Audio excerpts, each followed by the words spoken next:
This is the free motion quilting tutorial for cobwebs in the corners. This design is stitched by first starting with a base of water plants. Water plants is another design that we've learned how to stitch in another video. So first start with that as your base, and you're going to fill this in kind of a half circle shape so that you have these wiggly lines and they're extending out to fill in more than half of your quilting space in kind of a half circle. Now the second half of the design is to actually take it from water plants into a cobweb, and all you have to do is stitch more half circles connecting those wiggly lines together.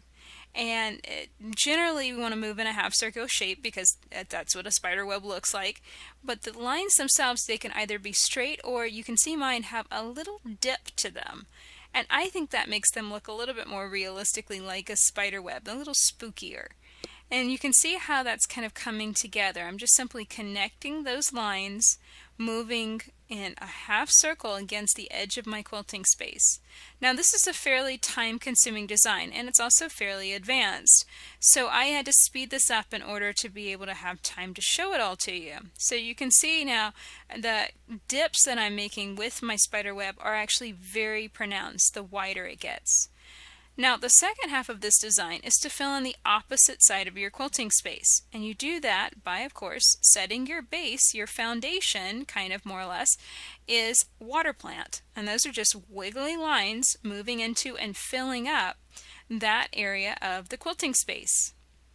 Once you've set that base, then you go in and fill it with your half circle shapes, creating your cobweb. It's a complex design, but it looks amazing, and if you take your time with it, it really is not that hard. So definitely give it a try on your next quilt for Halloween or for the fall. And here's what it looks like when you finish Cobwebs in the Corners. To find the water plant design that I mentioned in this video, plus over 200 other videos on free motion quilting, go to daystyledesigns.com.